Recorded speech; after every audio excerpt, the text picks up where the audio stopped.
Good evening, everyone.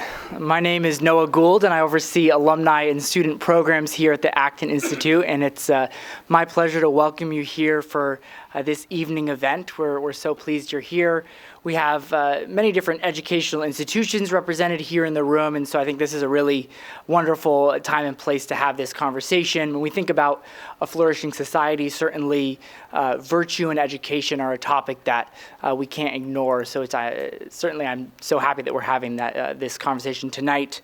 Before I introduce our speaker, a few housekeeping things. We'll have a 30-minute lecture followed by 30 minutes of Q&A. We are live streaming this lecture, so once we get to the Q&A portion, please wait for the mic to be passed to you so we can catch your question for the live stream. So without further ado, I would like to invite to welcome David Michael Phelps, who is the president of Harmel Academy of the Trades. He joined Harmel after a 20-year career in education and media production. He also served as president of the board during the refounding of Sacred Heart Academy in Grand Rapids, Michigan, and as the director of development and artist in residence during the refounding of Compass Film Academy. He earned his master's degree in English language and literature from Central Michigan University and studied English and Latin at Hope College. David currently serves on the board of Sacred Heart Academy and the board of directors for the Grand Rapids Griffins Youth Foundation, where he has coached youth hockey for 15 years.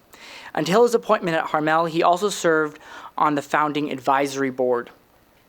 David and his wife Sherry have 4 children and are parishioners at Sacred Heart of Jesus in Grand Rapids, Michigan. So please join me in welcoming David Michael Phelps.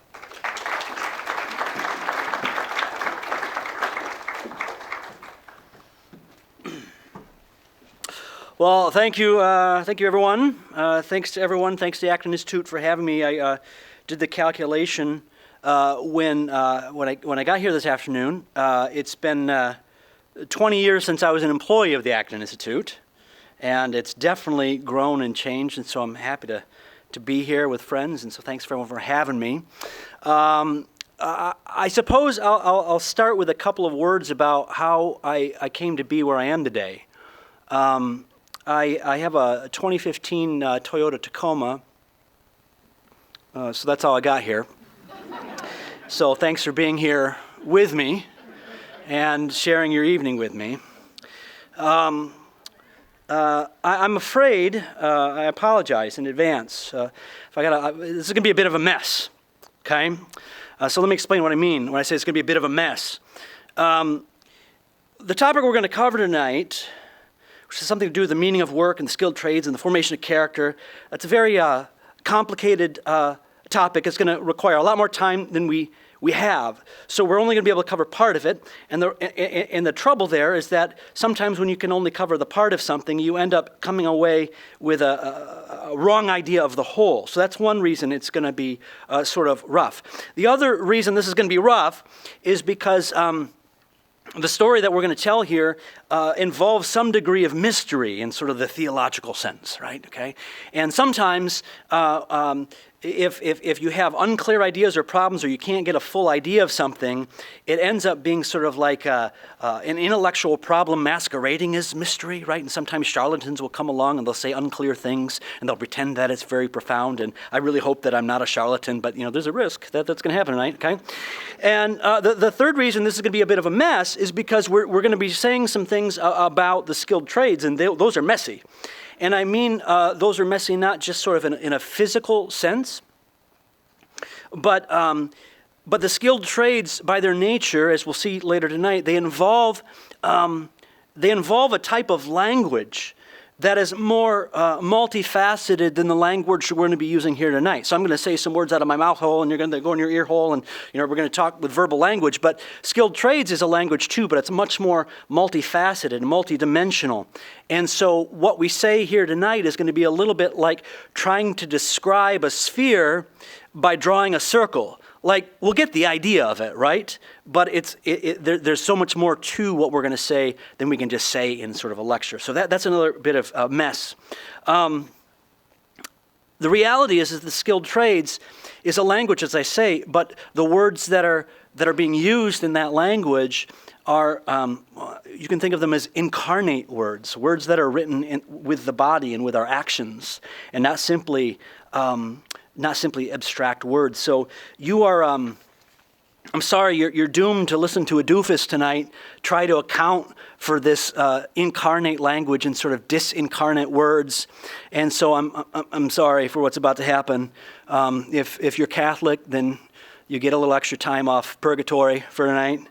And if you're not Catholic, well, you still get time off purgatory. We're just not going to talk about it, okay? All right, so, all right. So there's this larger story we're going to tell. I want to tell the sort of the larger story that we're not going to have the time to talk about. And then I'll do that briefly. And then I'm going to tell you what part of the story we're going to talk about. So we're here to talk about like the meaning of, what's the title, something like the meaning of work or something, trades, character stuff? Okay. So I'm going to tell you the larger story, and then we're going to zero in on the core bit that has to do with this question of character, okay? So here's part one, okay? Whatever we mean by the meaning of work, and whatever we mean about work's power to form character, are interdependent meanings. Here's what that means, is that what work is depends on what we mean by its power to shape us as the workers, okay? And the power of work to shape us depends on what it is we mean by that word work.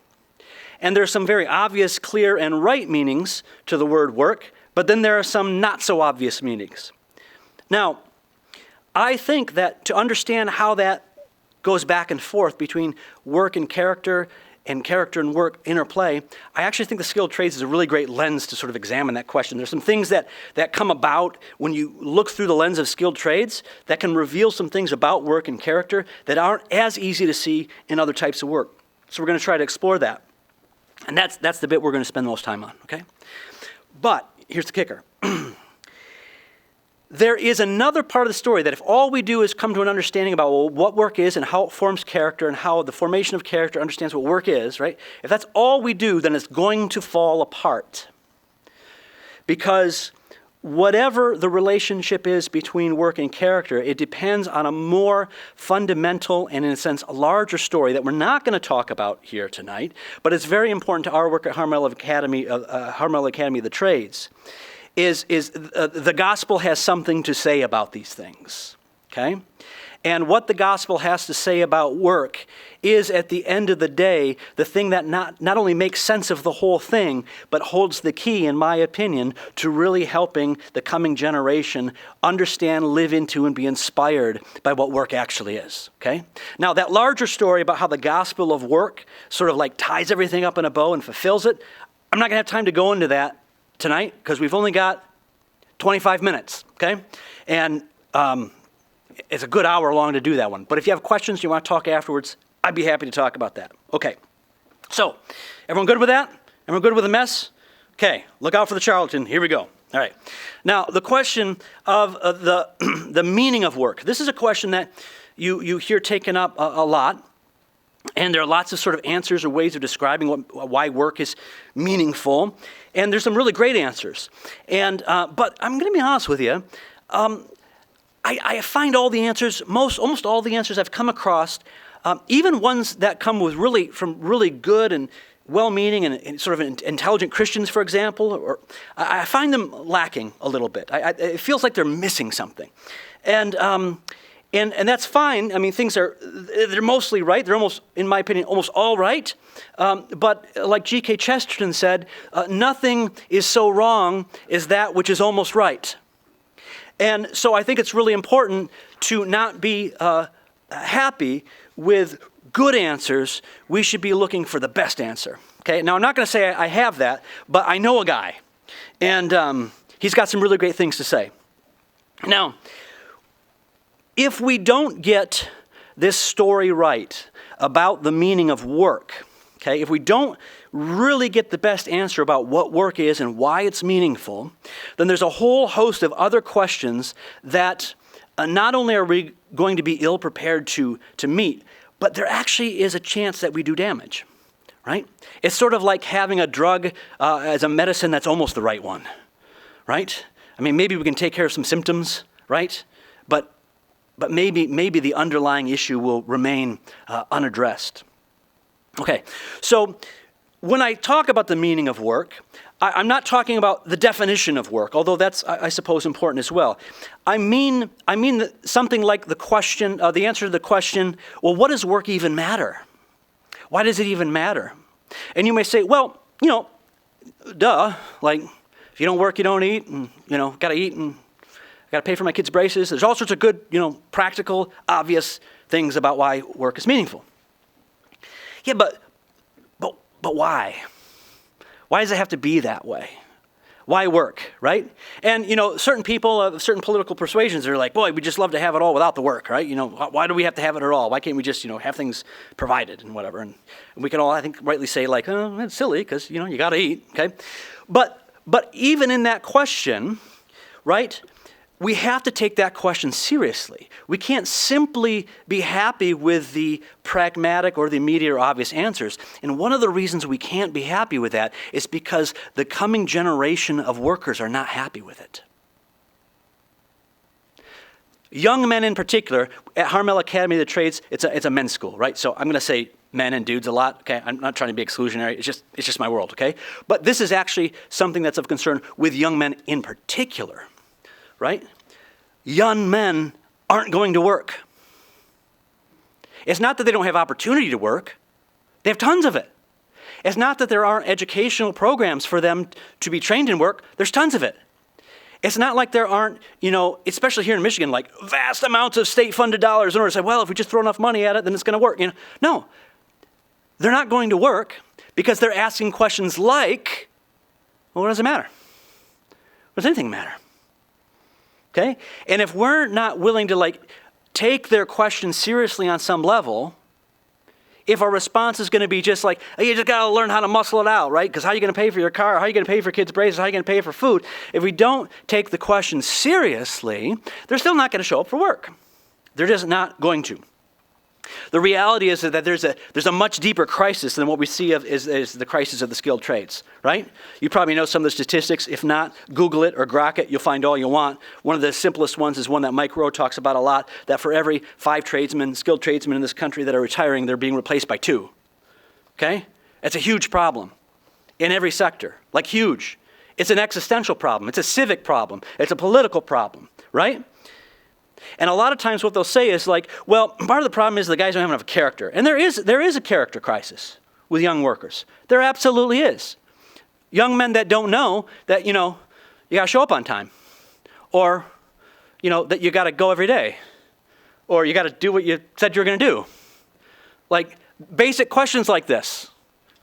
Basic questions. Like I talk to shop owners and foremen and plant managers all the time. Like I'm talking basic things. Not interested, okay? But that's not the problem either. The problem is this more fundamental question is not just why does work matter? Why does anything matter? And if we don't get real about saying like the sort of answers that we got to start exploring and coming up with have to speak to that deeper level of the human soul, I don't care what your program is. I don't care what your incentive package is. They're still not going to show up. This is a deeply existential spiritual crisis that we're facing. And until we understand that that's actually what we're talking about, we can talk all we want about new types of programming and trade schools or whatever it is. I'm just telling you, it's not going to work. So, what do? That's a problem. Now, this spiritual problem, as I alluded to earlier, I think, obviously you have to speak spiritually about some things. Ask me later, okay? But there's an entry point to the question about this question of meaning, specifically meaning in work, that I think that the skilled trades can start to open up for us a little bit. So let's talk a little bit about what work is, okay? I want to take the lead for that question from a fella named St. John Paul II. Okay? So St. John Paul II, he is a saint, I suppose. Okay? And he was Pope, and he was a working guy early in his life. And he wrote something called Laborum Exertions about human work. That is, I think, one of the most important things that he wrote, frankly. I'll say why that is here in a second. But he points out that when we talk about work, we're talking about something that has two aspects to it. Two. That is constituted of two things. And of those two things, one of them we're very used to talking about, and we understand it very clearly. And one of those we almost never talk about, but is actually the more important thing. Okay, so the first one, okay, is the thing that we're all familiar with. When we use the word work, he calls it objective work. Okay, these are the things we do, the things we make, the things we sell, right? It's you go to work. You're a plumber, and so you go fix a shower, or you are in manufacturing, so you make whatever widget it is, or whatever, or you're an accountant, and you balance the books, right? This is what we think of as work. It's some sort of productive activity. It's some sort of ordering activity. It's some sort of service, right? And you might say, well, yeah, duh, that's work. But John Paul says that's the objective aspect of work. He says, but there's another aspect. The other aspect is what he calls the subjective aspect of work. And he says, between those two, they're both important, right? They're part of a unified, integrated whole. You can't really separate one from the other.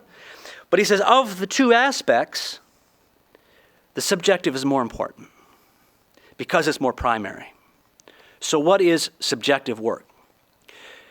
Subjective work is the fact that what is being done in work is an action taken by a human person.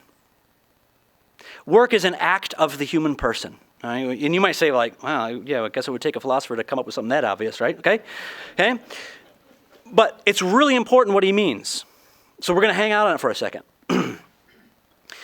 One of the things that he means is that work is clearly valued for its service and production, but it is to be primarily valued and even primarily understood as something done by a human person who has dignity by fact of being a human person. What he says is that this action, because it's an act of a human person, like all actions of a human person, sorry, I'm going to get super philosophical for a second, I'll unpack it here in a second. Like all acts of a human person, it is a participation in the self-realization of that person's personhood. Whew, okay, that sounds like philosopher talk. Here's what it means. Let me say it again, okay? Work is a participation in you becoming who you are. It is a collaboration, ultimately with God, of you becoming what you were made to be. So let me try to make it a little less sort of philosophical. Here's how I explain it to the boys at Harmel Academy. So, okay, I'm going to ask you what seems like a very simple question. The simple question is this. It says, when a man builds a wall, what is he building? And they say, well, a wall. And I say, you're wrong. Well, of course he's building a wall. But what he's building is a man who builds walls. That's what John Paul means by subjective work.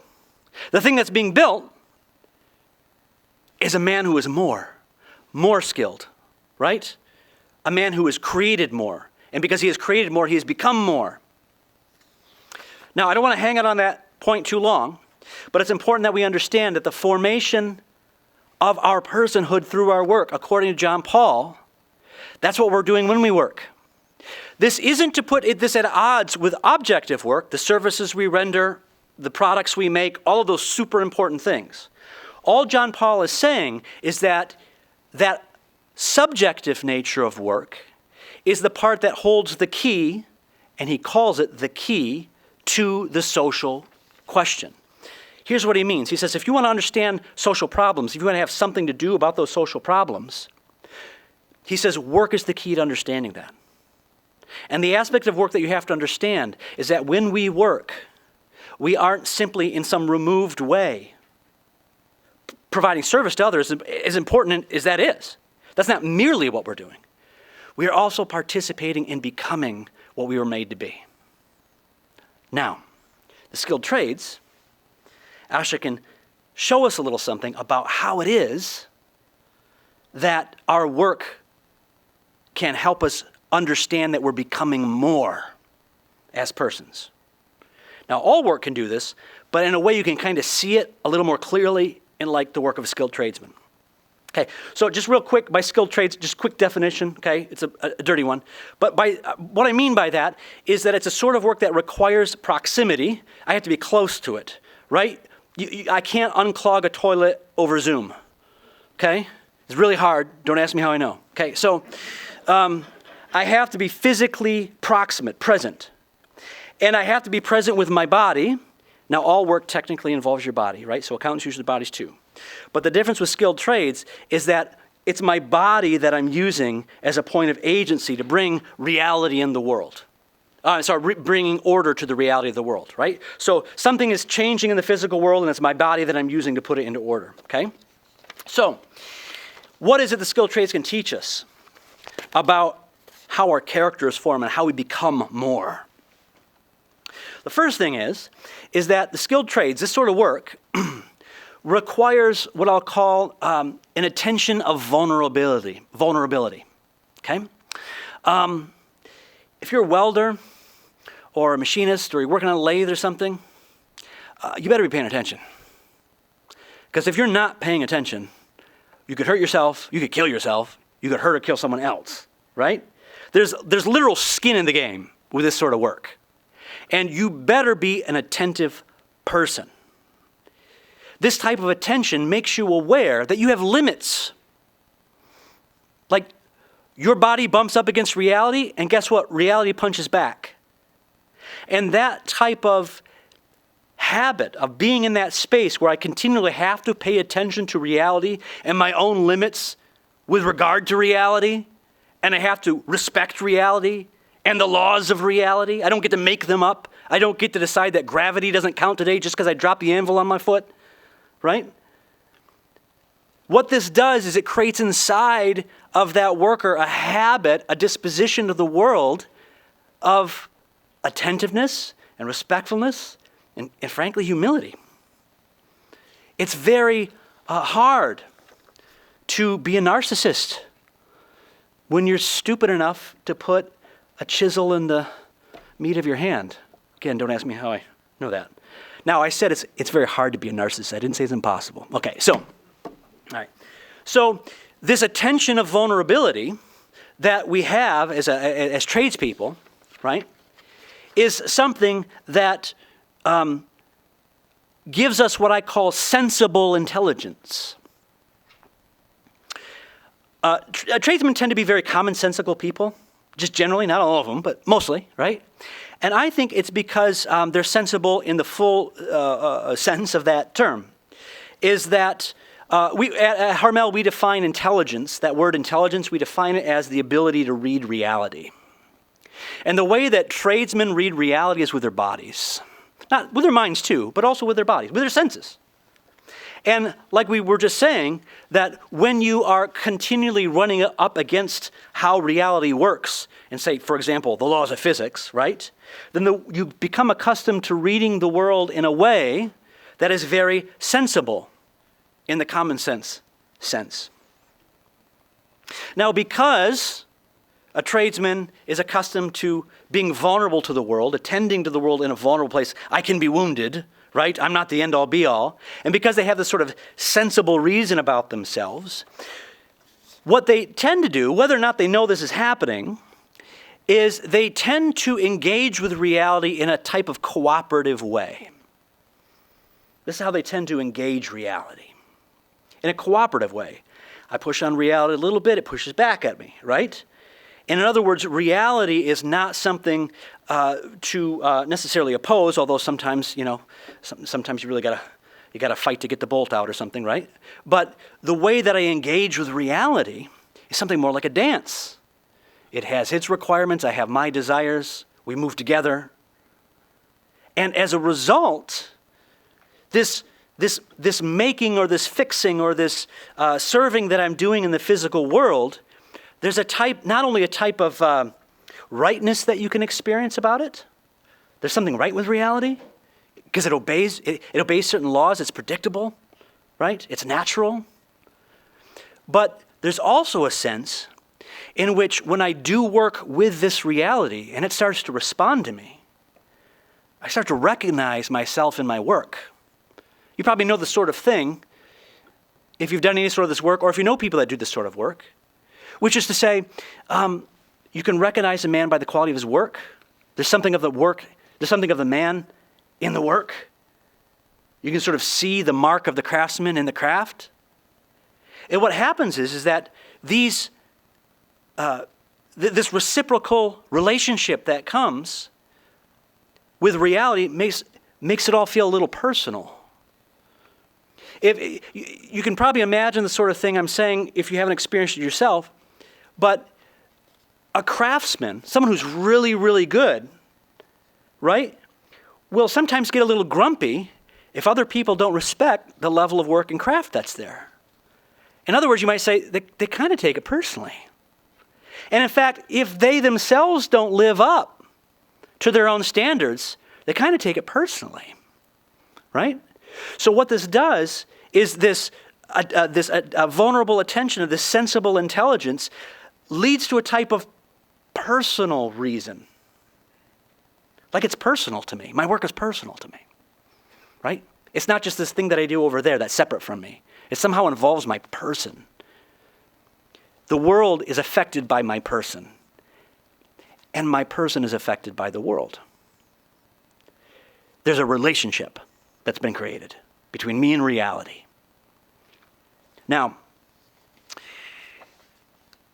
when I have a personal relationship with reality, right, then I start to understand that whatever is happening in the world and in creation and in this stuff that's being fixed or served or built, this is something that, how should you say, calls to me. It invites me. If I have a personal, if my work is something deeply personal, and it's relational with reality, and obviously other people too, then I have this opportunity, this calling, this invitation to respond to reality. Like I have the ability to respond. Let's call this ability to respond a sense of responsibility. Like I'm responsible for the world, and I'm responsible to the world, and I'm responsible for my work, and I'm responsible to my work, and everything that it means. In other words, I have not just the literal skin of the game, like I can hurt myself as a welder, but I have skin in the game of a very personhood about my work and those I serve, and the product that I'm making and the world that I'm building. Now, as you can start to see, that this, how should we say, experience of I'm vulnerable to the world, and that makes me more sensible to the world, and that means it's personal to me, and I have a sense of responsibility now, right? This isn't exclusive just to the skilled trades. This is all work. Our work makes us who we are. Now, you'll notice I've said very little, if anything at all, about specific types of objective work, right? About whether or not you're, building a widget or whether or not you're balancing the books as an accountant, whatever it is, right? Everything that I've said is true of every sort of work. But everything that I've said, as I promised earlier, is incomplete. Because if I am simply playing out this drama with the world, I form it and it forms me, it is possible, because let's face it, we're all kind of lousy, right? I mean, if you know anything about that story with the garden and the snake and the apple and all that sort of stuff, right? We're all pretty broken, right? And, it's like one of my favorite writers once said, you don't want a bunch of yahoos deconstructing a house, right? They'll do a lot of damage, okay? And in the same way, we're just kind of a bunch of yahoos at work, and if it was just us engaging the world, we're going to make a dog's breakfast out of it, okay? And so what that means is that there has to be a way of orienting this meaning, this personal interaction that I have with the world, in something that's even deeper than just me and the world or me and my relationships. And as I said, I can't get into that right now. But what I can say is that part of the story, that grounds our work and the way that it forms us, informs our character. By the way, the word character means stamp. The way that work stamps us, will only be fully true, and the story will only be completed if that stamp, if that character is not simply the world and our work stamping itself on us as we stamp ourselves on the world, but if that stamp, that mark, is somehow united to someone else who is working more fundamentally. There's another person involved in work. In fact, this other person involved in work is the one that's actually doing the work in and through us. And it's only when we come to understand that our work and our stamping on the world and its stamping on us is a subset of this larger story of this other worker, then only then will we be able to locate the sense of meaning in our work that transcends our immediate needs, as important as they are, and the needs of our loved ones, which are super important, and even the way that our work forms us in our character and ultimately in our soul. There's this other worker at work. And for what it's worth, he too, for 30 years in Nazareth, was a working guy.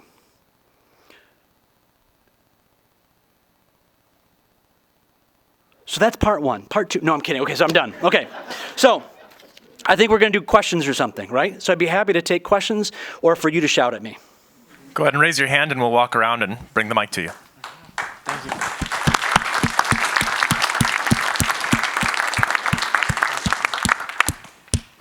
No questions. Good. Okay. Question. Yes, sir. So you hit on the idea of personhood and dignity and the Catholic social values. I noticed I ran a township in Muskegon County, and we had a heck of a time filling the positions for mechanical inspector, plumbing inspector, those types of things. Yeah. And that's this dirge in the entire industry of the trades.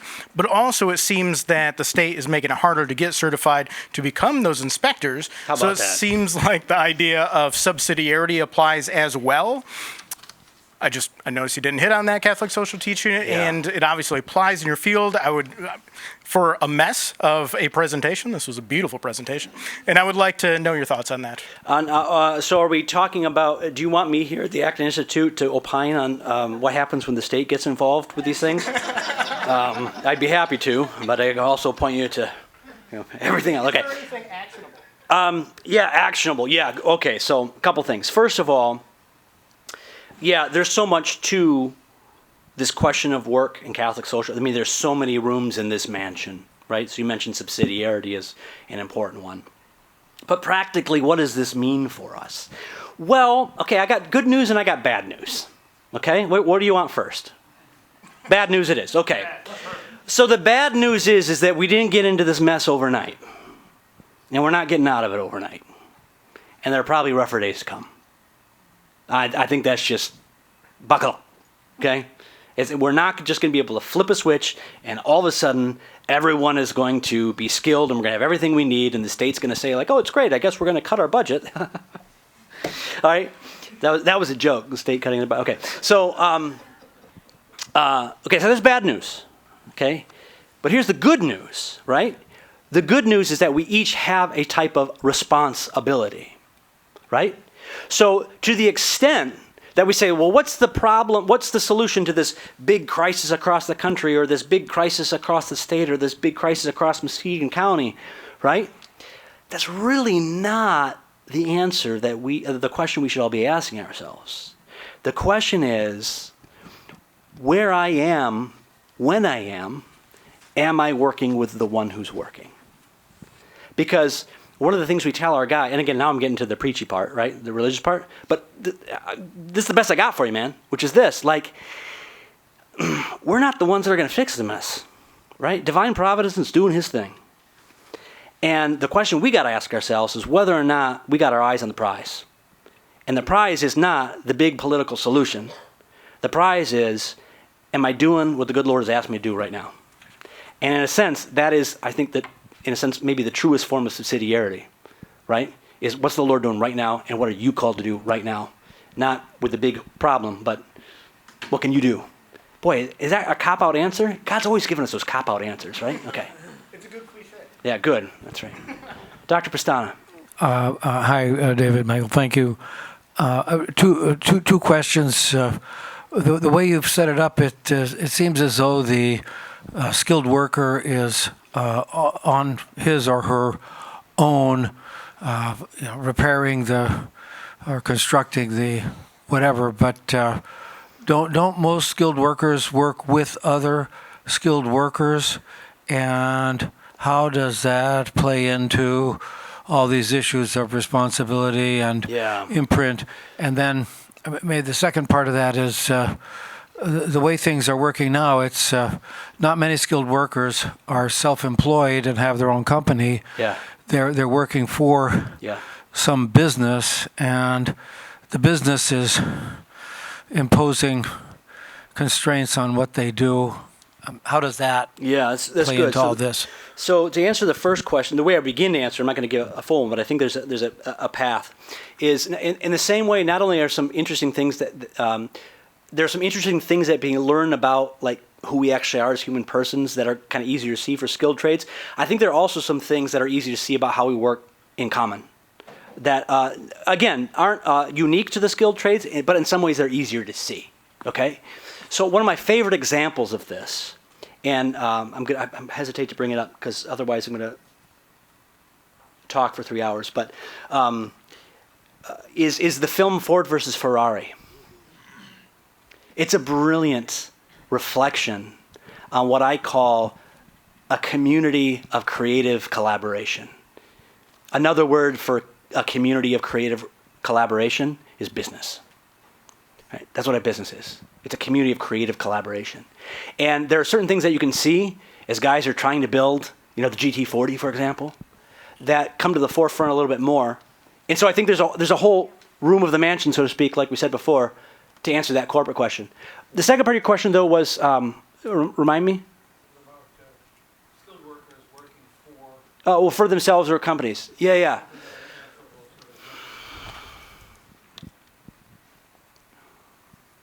Is there something the skilled trades can teach about, working for yourself as opposed to a company a little more? Nothing comes to mind right away, to be honest with you. But I'm sure there is something. I would say, maybe it's this. Maybe it's on the question of the responsibility, right? It's harder to pass the buck when you own the shop. At some point, the buck stops with you. And if it's not working right, it's your fault. Or at least you have to act as though it is, right? So I think that whether it be skilled trades or any type of business ownership, there's certainly a virtue that comes with putting skin in the game. And but the thing is about the skilled trades is sometimes the failures are easier to see, right? Because listen, the toilet flushes or it doesn't. They're easier to see, right? In a sense, the scorecard is easier to keep, I think, in certain skilled trades. The motorcycle starts or it doesn't start. And if you've been hired to fix the motorcycle, you don't get to say that it's fixed, and neither does your customer. The motorcycle does, right? And so that there is a certain common standard of performance that maybe makes it a little easier to be less of a creep. I don't know. Although I know some motorcyclists are creeps. But most of them are great. Yes. Here, or... Oh, over here. Yes. Hello. Thank you for the presentation. I really enjoyed it. One thing that I was sort of wondering is that it seems like more and more young men are foregoing college right now and foregoing any sort of employment. And right now, most of the students there are women. So what would it mean for society if the young men that aren't going to college or aren't doing any of those jobs joined the trades en masse? Like, what do you think that would look like? What would it mean and what would it look like? Well, I was talking with someone before. So male college attendance in the U.S. has dropped 10% in the last 10 years, and it's just continuing to go that way. And there's lots of things we could sort of speculate about why that is. But here's one reason why I think that is, and that I think is the beginning of the answer to your question. Is and again, this is don't think poorly of me. I think this is just generally true of a dude. I'm sure it's true of women too, but I'm a dude, so I'm not going to presume to speak for women. But I think dudes want adventure, right? Dudes want an adventure, and if that's an adventure with brothers, they want it even more.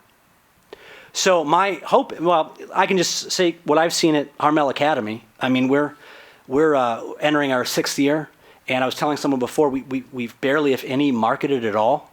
And, you know, the 27 incoming students this year are coming from 17 states. Okay, and so word just spreads, right? And we're in the middle of a move to a big new campus, and we love it. And if you want to donate to the Move campaign, you can do that too. Okay, but these dudes come for the community of adventure that's there. So the question is whether or not it is involved with, they can find that adventure at college, or whether or not they find it sort of in the trades. The fact of the matter that they're taking some level of agency and not just saying, well, I guess my guidance counselor said I should go to college, so I guess I'm going to go borrow $100,000 and do that. The fact that they're taking at least some measure of self-activation and agency is probably a good sign, so long as we can direct in the right place, because God knows male agency without an adventure is a dangerous thing, right? But male agency with adventure can be glorious. So I hope the latter is what we face. Great. Yes, sir. Question here?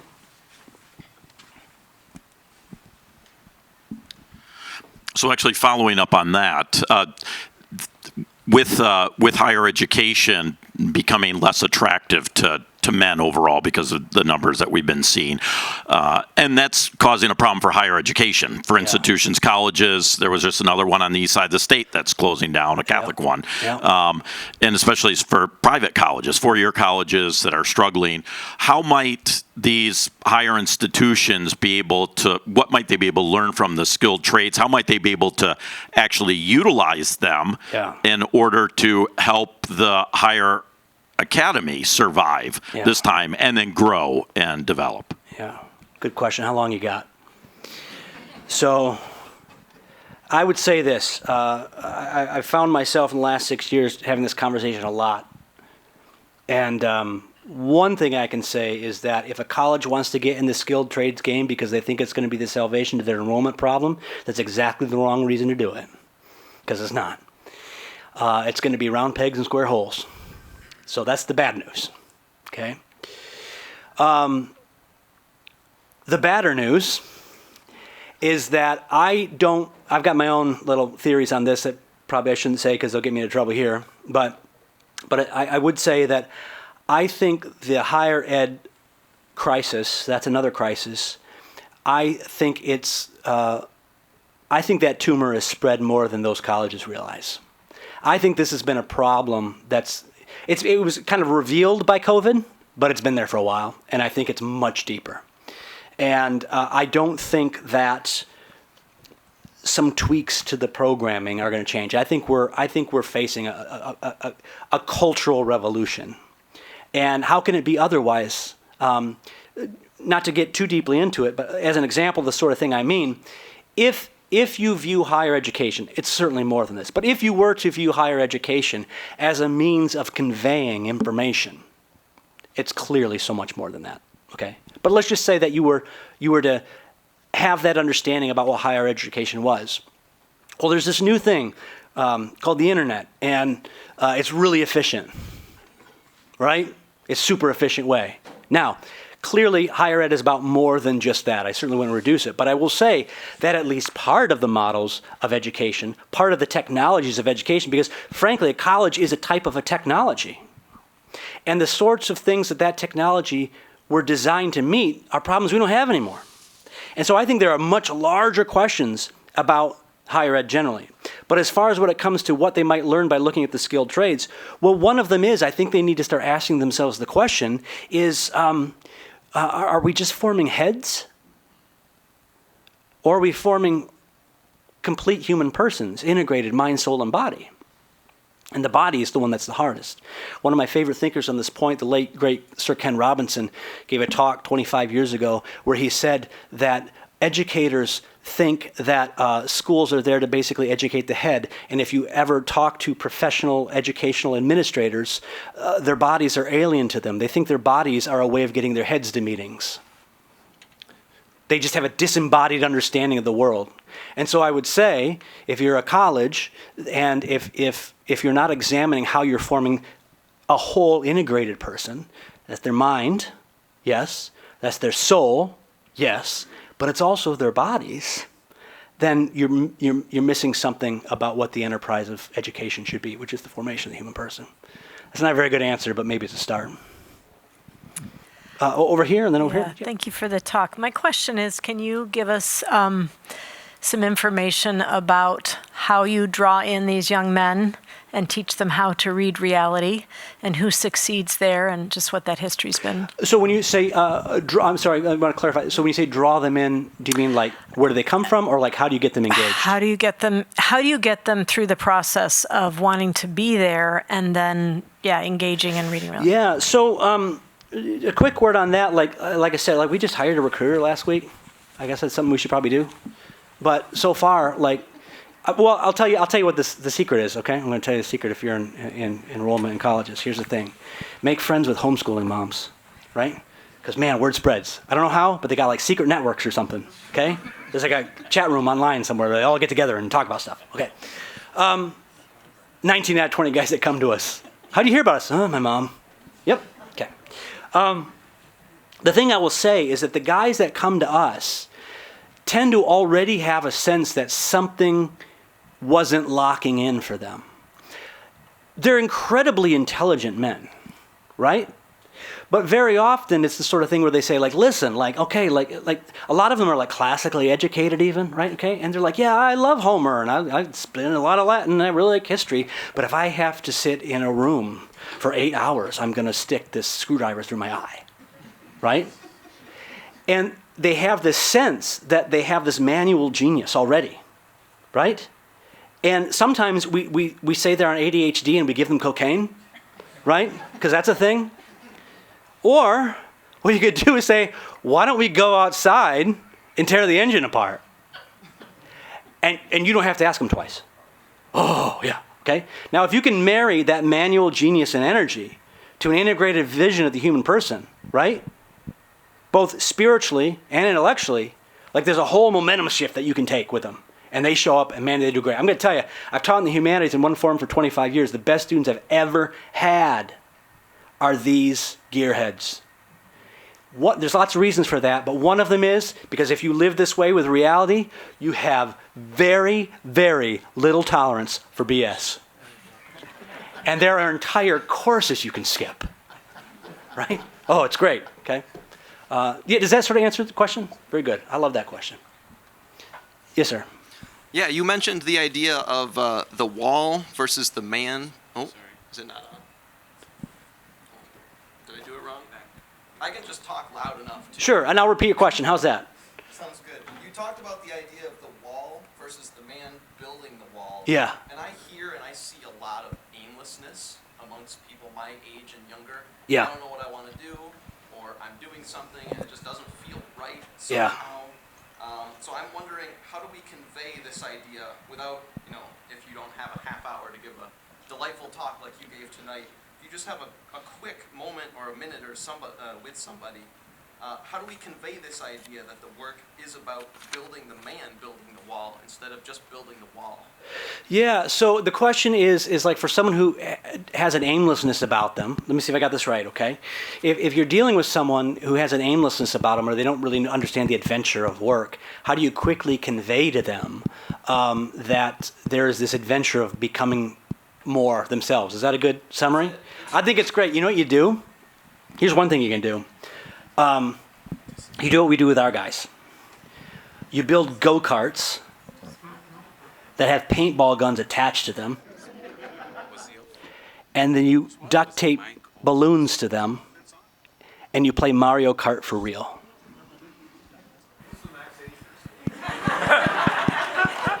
Community members are welcome to join us next May for the next race. Build a cart, talk to me, we'll get you hooked up, okay? Now, why do I say that's one thing that works? Here's what works. Here's what happens. You can try to tell them all sorts of things. Remember we talked about like the disincarnate word, blah, blah, blah, blah, blah, blah, blah, blah, blah, right? Or you can give a man experience of his agency with something that's awesome, right? Or you can invite him to accompany you in that.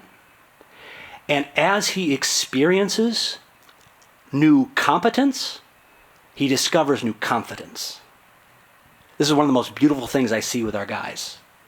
Some of them are scared to death of tearing apart an engine. We say, yeah, go for it.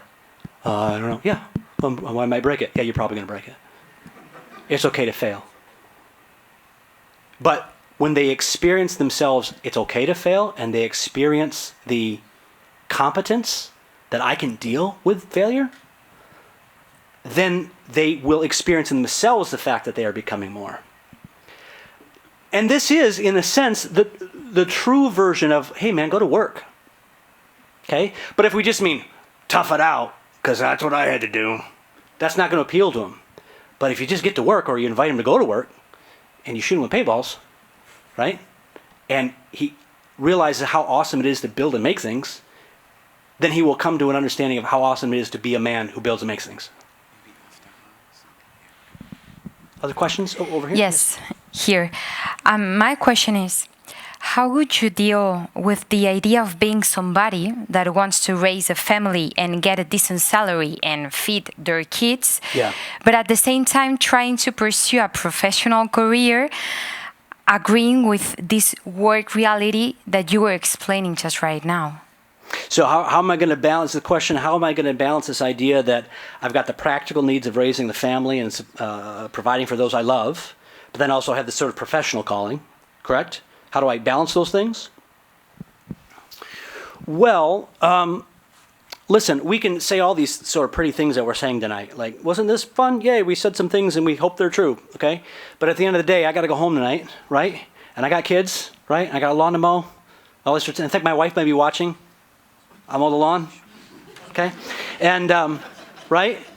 And there's, even though, like when we talk with our words, we can romanticize all of this, but the actual thing is difficult and ugly. And by the way, like skilled trades work, a lot of our guys are like, oh, I want to be a skilled tradesman. And they're like, here, carry this heavy concrete for 8 hours. And they're like, this really stinks. And I'm like, yes, it does. We can overly romanticize this. And so the important thing is that we contextualize our work and who it is we become, right? In these larger callings that I was talking about before, right? We can't segment our work. This is what's important. Like, we can say all these things about our work, and we say all these things about how our work forms us, but that is always in the context of being a human person, and being a human person always means you are in relationship. That's what it means to be a human person. That's what it means to be a person. You are made for others. So one good litmus test of whether or not this is working is you're going to have all these wonderful ideas about your career and your work and how it's going to make me better and how I'm going to make more money and I'm going to be more competent or whatever it is. And if it turns you into an utter self-involved narcissistic creep, you're not doing it right. You're always a human person at work, and that means you're always called to love, and love is your primary vocation, and that needs to be the metric. Other than that, it's all going to be prudential in the concrete form. But so long as it's this message about work that we've had is always contextualized in the larger reality of who we are and who we're called to be in love, then you're probably not going to go too wrong. Because that one day, like, you're going to die. Sorry to break it to you if you didn't know, but one day you're going to die, right? And all the professional stuff isn't going to matter ultimately. It's going to be who you became, yes, through your work, but more importantly, like, through your love. So that sounds pretentious, but I think it's true. Yes, ma'am. I know you're only in, you said 6th year? Yeah, we're about to start our 6th year. Okay. And I'm wondering if there has been any talk at all about, don't worry, not a co-ed program, but something for women who might have a sense of adventure and want competence and confidence. All of the time. Yes, all the time. And from day one, right? Lots of talk like this. And one of the things, so at one point, it's died down in the last year, but at one point last year, it was the high water mark of phone calls. At one point, we were getting 5 phone calls a week. Hey, we'd like to start this new program. Hey, could you help us start this new program? Hey, have you thought of this sort of program? And I think it's great. The thing that I've had to learn how to say is, I think it's really, really great. Right now, I have to find enough couches for the guys in our new campus, right? So it's kind of like this, like there's some real practical things. And yeah, absolutely. And so what I tell people is like, yeah, if there's any way that we can be in support of that, let us know. But until I can find that couch, that's gonna, the pragmatic needs of the day are really driving us. We're barely out of startup mode. But yeah, I think it's a great idea. Now, I haven't yet come across someone that's got the exact right model for it or what it would mean. But I should be as interested in it as you are. If you've got ideas, I'd like to know about it.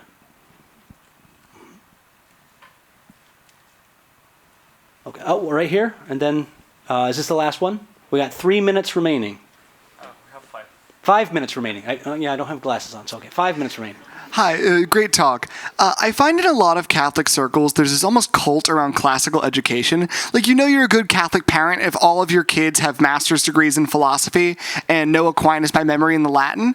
How do you find that your work either complicates or enriches or some way push against this sort of almost cult of liberal education that a lot of Catholics feel is a mark of their success as Christians? Bringing the fire, bud. Bringing the fire. So are you trying to get me fired? Okay. Are you trying to make all these homeschool moms hate me? No. Okay. There's a couple ways you can view classical education. Well, maybe there's more than a couple, okay? One of them is, wow, it's a really great way to make sure my kid gets to college, which is a very not classical way of thinking of classical education, okay? I find that the best families that come out of education, or the best schools of classic education, are the ones that understand the real core of classical education, and that core is very much in harmony with what we're trying to do in the trades. And the way I would describe it, in fact, a brilliant fellow named Zach Good, I mentioned in my bio, I'm still involved with Harmel Academy here in town, right? And Zach Good is one of the geniuses behind that enterprise. And he explained it to me several years ago. Here's how we know what classical education is. Here it is, right? It is a formation of the student motivated by love. And that is a love of the teacher for the student, and of the student to the teacher. And because the student loves the teacher, the student will come to love what the teacher loves. And if the teacher loves good and beautiful and true things, then the student will come to love good and true and beautiful things. Okay. As long as we're viewing classical education in that way, and not simply like how much Latin you know, right? Then there's absolutely a profound comportment, because the reason we make the go-karts is because they're awesome. And if you don't get it, then like getting one. And then you're like, oh, I get it. These are awesome. You know what I mean? There's some subset of love for the world happening there. And the great thing about some of the trades is that sometimes you can feel that a little more readily, especially the guys with manual genius, they can feel it a lot more readily. So yeah, I think it's just it's a variant of classical education if you define it that way. Yeah, that's a great question. Did I manage not to upset any? Yeah. It occurred to me though that CLT, you need CL and T to spell cult. So that is pretty interesting. If you know, you know. Okay, so. Well, we better not end on that one. Let's do one more. Could we do one more quick question so we don't end on that one? Yeah. Okay. Yes, ma'am. Right here. That one's going to give me a lot of trouble. I love the CLT people, by the way. That was just totally a joke. Okay. Yeah, thanks so much. So you mentioned this idea of attention to vulnerability in the trades and physical work. So I'm wondering, do you think there is anything similar in the work that doesn't have such a physical component, so like intellectual work? Oh, yeah. Okay, that's an awesome question. So the question is whether or not there's like an analog to like an attention to vulnerability, like an intellectual work. Yeah, exactly. Yeah, there totally is. In fact, I was reading something just this morning about that. I thought it was really profound. And it said something like, you can only learn when you realize you're ignorant. Right? If you think if you know it all, you can't learn anything. Right? But what's interesting about that is I think, I suspect, I'm not going to make this a proclamation, but I suspect it's harder to do with intellectual work. Because in fact, someone who's really good to read on this is the British neuroscientist Ian McGilchrist, right? Because intellectual work can have a draw towards what we'll just call like a God mentality. Because if I'm trying to look at something abstractly, in a sense, I'm kind of the master of that domain, right? And it can sometimes be a temptation to like think that because you have a degree in something that somehow that's transferable to other things, like because I know about physics that somehow now I know about politics or something like that.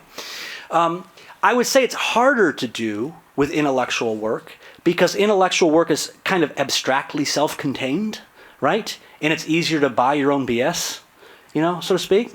You don't have physical reality pushing back at you. But that being said, I think the truly great minds are the ones that cultivate in themselves a type of openness to reality that we call wonder. And that's why I think that certain types of intellectual enterprise, like the arts or like music, for example, right, are super important of maintaining a type of vulnerability intellectually. Because, in fact, I would define the attention of vulnerability intellectually as like the capacity to wonder and to be open to the goodness of the world.